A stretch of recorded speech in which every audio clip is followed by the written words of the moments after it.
What is your feeling on the concept of the play-in tournament?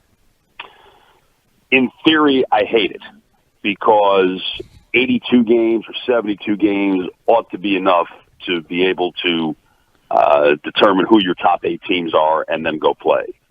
But in reality, it's become a necessity because there were too many teams who were just not playing at the end of the season. And now you have basically all but 5 teams playing at the end of the season. There's something riding on it for them.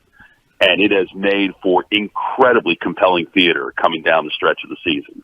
Now, I'm not sure if going forward that this is the particular format that they should use, that, should they tweak a little bit and, in case, say the 7th place team or the 8th place team has a significant advantage in record over, a 9 or a 10 or something like that. I'll let smarter people than that figure that out. But in reality, given what exists in the NBA and the seeming never-ending desire for bad teams to tank or non-playoff teams to tank, the fact that there are fewer of them that are actually doing that has led to just some great basketball here at the end of the season. Is there a team or a matchup that you think looks best for the Mavs? RJ and I would like Denver without Jamal Murray. Is there someone that you are excited about getting in round one? I wouldn't necessarily say I'm excited because I think regardless of who they play, whether it's Denver or the Clippers, or even Phoenix for that matter, if they wind up falling to the play-in, which I don't think will happen, but they're all great teams, and they all do it a bit differently.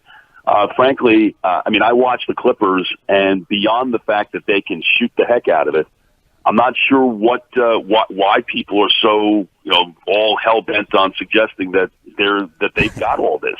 I think there's something missing there, and all year long there just doesn't seem to be everything in place for them. And the Mavericks gave them a hell of a run last year and didn't have Porzingis for half that series. And indeed, in one of the games that he did play, he got thrown out early in the third quarter, and they couldn't stop him. So I'm not terrified of the Clippers. I'm not terrified of the Nuggets, if only because the Mavericks have shown they can beat both of those teams. Let's go play. Let's see what happens. Do they have to win a first-round series for it to be a successful season? Obviously that was a goal coming into the year. It would certainly show advancement, as opposed to, just sort of laying flat. I think a lot would depend on how the series is played out and how well or how poorly they play in the series. That gives you that determination. Chuck Cooperstein, voice of the Mavs, joining us here on 105.3 The Fan. All right, KP. It's basically a fight between Bassick and I every single day because he is ready to move on from him, and I look at it like, man, when he's there, they're borderline elite offensively. Where are you now with KP? I know the injuries are frustrating. The team has got to be frustrated by it, but where are you with KP? Because if he's there, they're legitimate. I'm a fan. And I'm a fan for a lot of reasons. Not the least of which is that he materially changes the geometry of the game with his ability to shoot the ball. And he's shooting the ball better than he's ever shot the ball, which is what you would hope that everyone who's playing with Luka would be able to do. The defense, surprisingly to me, has been somewhat problematic because he was really quite good at defending the rim last year. And has not necessarily been that player this year. And again, I don't know if that's, because of the knee injury and then, the in and out nature of the season.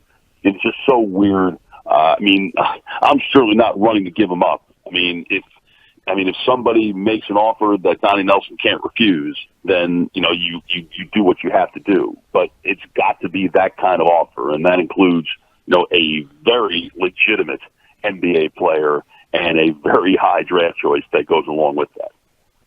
Chuck, how much do you think they can count on him in the postseason in terms of games played? And what did you make of Cuban's comments, basically saying, they're not best friends. It was kind of like Dirk and Jet, their first years together. Do you think that Luka or the Mavs have faith in Porzingis right now for the postseason? He's got to play. Hasn't been on the floor. basically since April 30th.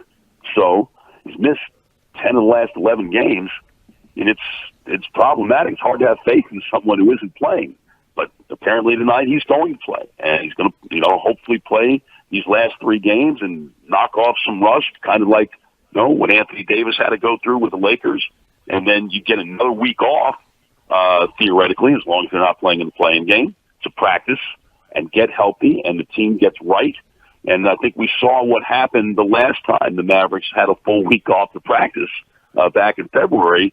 They wound up with a mini training camp, and they wound up arguably playing their very best basketball of the season, and certainly got it figured out defensively in that time, which was their real problem, prior to the snowstorm. So you can only have faith in a guy as long as he plays. They have to believe that he's going to play, and if he does play, they're a better team.